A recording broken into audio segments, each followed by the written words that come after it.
Man, Pokémon used to be awesome. I still remember being, 10 years old or so, and seeing my friends play Pokémon Red and Blue on their Game Boys during recess. For the next whole year, I begged my parents, please buy me a Game Boy. Until finally, one Christmas, my grandpa gave me one. I think he didn't realize that they came in several colors, and he just picked one at random, because the one he got me was pink. But I didn't care. I had a Game Boy now. That's all I cared about. And I could finally play Pokémon with my friends. Hello? What do you mean I don't have any friends? Yes, it's true, but that doesn't matter for the story right now. He also got me Pokémon Yellow. That game came out a little bit after Red and Blue, but since it took me more than a year of begging until they finally caved and gave me the Game Boy, that game had come out by then. And it was awesome. For the next few years of my life, I was completely consumed by Pokémon. I still remember, after I had beaten the Elite Four of Pokémon Silver a billion times, I had a full team of level 100 Pokémon. I would just walk around recess, Game Boy in hand, and the cable, and I wasn't even playing, I was just looking for other kids that were also holding Game Boys. I would go up to them and be like, hey, are you playing Pokémon? Do you want to do a Poké Battle with me? And that's basically what I did. And lately, I've been playing Pokémon again. Possibly inspired by the hype of the new release, Pokémon Legends ZA. But I'm not playing that one. No thanks. When the game costs $100 if you include the Day 1 DLC, and then it looks like this. Found yet another gameplay development workaround for Pokemon ZA. Flat, lifeless buildings with a picture of what a nice building could look like glued to the front. The closer I get, the more people pop out. And then as I get here, some people pop in and more people pop out. This is ridiculous. This is actually insane to look at if you start focusing at it. The whole city is a single 3D model that is loaded and rendered at all times. The combat is not turn-based anymore, you just spam cooldowns. And the visual effects look like this. Yeah, I think I'll skip. Instead, I've been playing the footage you're seeing in the background, Pokémon Black 2, but not the original Black 2. I've been playing a modded version. Technically it's called a ROM hack. For some reason, game cartridges became known as ROMs. In computer terms, ROM just means read-only memory, which is funny because in many of these games, your save file is stored directly on the cartridge, so it's not really read-only memory, is it? Sure, the game itself is, but not your save file. Anyway, I've been playing this ROM hack called Pokémon Blaze Black 2 Redux, or if you prefer the white version, Pokémon Volt White 2 Redux. Yes, those are the real names. And it's honestly amazing. In these mods, the entire Generation 5 Pokédex is available for you to catch. Yes, all 649 Pokémon, all the way from Generation 1 to Generation 5 are obtainable. That includes legendaries, starters, Pokémon with trait evolutions. Everything's available in single player. Another cool thing is difficulty options. There's easy, normal, and challenge modes. Normal is more difficult than the original game, which I think is great, because Pokémon games tend to be super easy. But challenge mode, oh boy, that's a whole different thing. It's crazy how difficult it is. Unless you know all the Pokémon really well, and all their type weaknesses and resistances, it's really insanely difficult. Since I'm a masochist, I'm of course playing on challenge mode and getting my ass kicked by every gym leader. Another really cool thing about this ROM hack is that there's an entire wiki for it, which is unusual. Typically, these mods include documentation detailing all of their changes, but it's usually in the form of simple TXT files. It's cool to have that nicely formatted online and with a search function. Other notable changes made by this mod are Pokemon type changes. These are completely optional. You can choose the classic version if you prefer the official types, but some of these are quite interesting.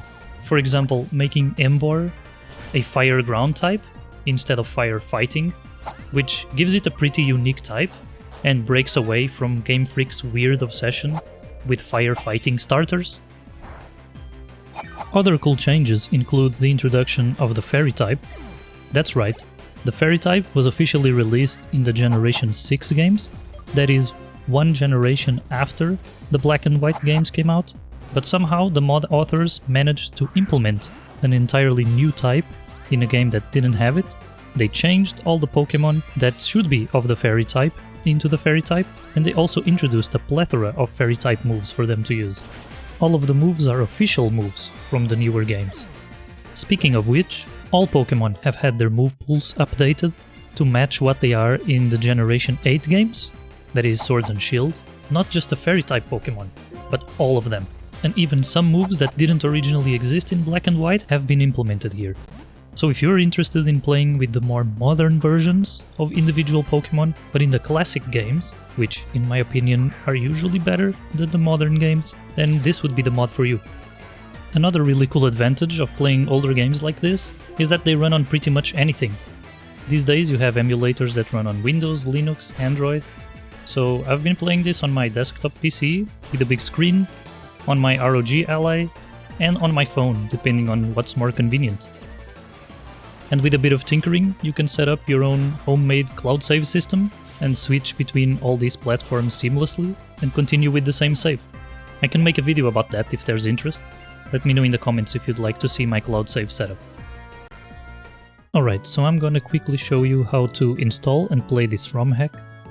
The easiest way is to head directly to the wiki, which you can find at this link, or just Google BlazeBlack 2 Redux wiki and you'll easily find it. Then, on the left side, we click the download button, which will take you to a Google Drive.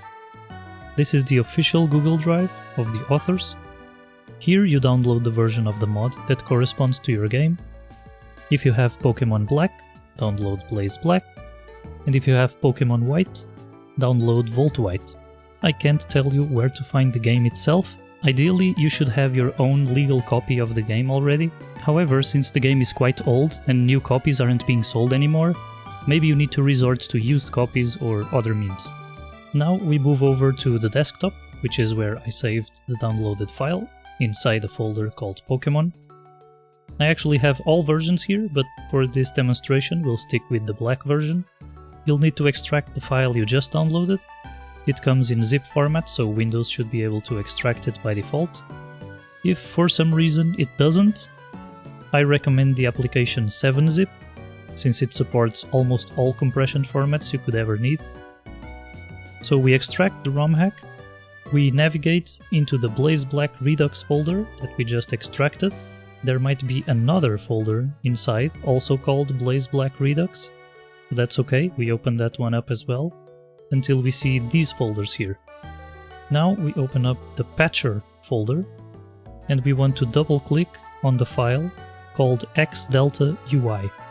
This opens up a small window, and we want to click the Open button next to the text box that says Patch. Here we want to select the patch file. So we need to navigate into the BlazeBlack Redux folder again. Regardless of where this window opened up, I know that I stored mine on the desktop, so I'll go through there. Then into the Pokémon folder, BlazeBlack Redux, until I see the folder that says Patches. Go inside and select the file called BlazeBlack Redux Complete. So we've selected the patch, and now we need to select the game. Click the Open button next to the source file text box, and once again we need to navigate to where the game is stored. In my case it's in the Pokémon folder again, so we'll go there, open the Pokémon Black version 2 folder, and like I said, for legal reasons I won't tell you where to find the game, but maybe somewhere there is a lair where you can find the software that you're looking for. So we choose the game file, the extension should be .nds, just to be sure you have the right thing. And now that we have both the patch and the game selected, we click this button over here with the 3 dots, next to the output file text box, and we pick a location and the name for the patched game. In this case, I'm going to go one folder up and save it in the Pokémon folder. I'll call it Pokémon Black 2 Redux and make sure the extension is .nds, otherwise your console or emulator might not be able to play it, and then hit save. Now we just need to click the patch button at the bottom of the Xdelta window. And after waiting a brief moment, we get a pop-up telling us that the file was patched successfully. Great, so now the file that we saved is the complete version of the Black 2 Redux ROM hack. If this is the version that you want to play, you don't need to do any more patching, so you can just skip ahead to the next portion of this tutorial. However, if we want the classic version, or any of the other alternative versions the authors provide, we need to repeat this process but pick different files. As an example, let's say we want the classic version. For the patch file, we want to go again into the patches folder, but this time we navigate one more folder down into the secondary patches folder and pick the classic patch. There are also EV-less versions for both complete and classic, and if you don't know what EVs are, I would encourage you to Google Pokémon effort values for an explanation. I'm not going to explain it here because it's very much outside the scope of this video. But in any case, I'll pick the regular classic version for this example. And for the source file, we don't want the base game, we actually want the complete version of the ROM hack that we just created. So I'm gonna go back into the Pokémon folder and pick the Black 2 Redux file as the source. For the output file, we could keep it the same and it would just overwrite the one we have. But I'm going to create a new file, and I'll just name it basically the same thing, but add classic to the end of the name. Press patch, wait for the pop-up, press OK, and that's it. Now we have both versions of the mod, the complete and the classic version. So now you might be left wondering, how do I play a Nintendo DS game on PC or phone? I recommend the MelonDS emulator. If you just Google MelonDS, you'll surely find it. On their website, just click Downloads and get the version for your operating system. I'll pick Windows here. There's also a version of MelonDS for Android. It's not by the same devs, so you won't find it on their website, but it's a legit port for Android of the original MelonDS, and you can actually find it on Google Play. In terms of configuration, I'll show you what I run on desktop. For Android, even though the UI won't look the same, most of the same settings exist, and where possible, you probably want to enable the same ones. First of all, we want to go to Config, EMU Settings, CPU Emulation, and we want to enable all of these options, JIT Recompiler and all of the optimizations. This will probably give you the biggest performance boost out of everything you could do, and I'm kind of surprised it doesn't come enabled by default. Next is Video Settings. Software Renderer is the most accurate, but also the slowest. In general, OpenGL is going to be the best option because it's still very accurate, has much better performance, and additionally allows you to increase the game's resolution, while software mode forces the original Nintendo DS resolution, which, spoiler alert, is very low. I'm not entirely sure what the difference is between OpenGL Classic and OpenGL Compute Shader, but I've been using Classic mode and it's been working great.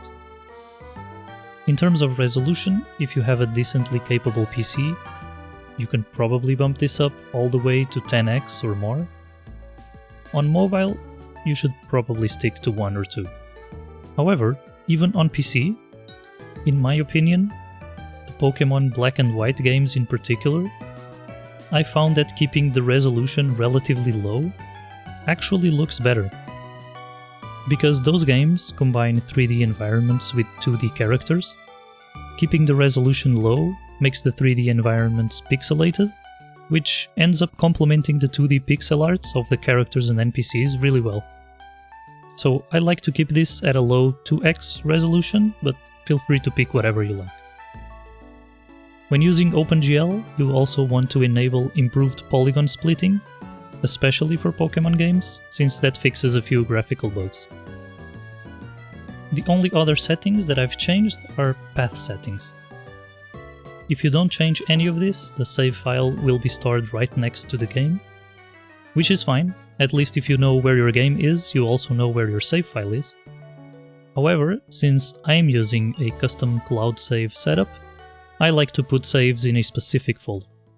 And I also put save states in a different folder, since I don't want to rely on them too much, and I don't want them to be in the cloud.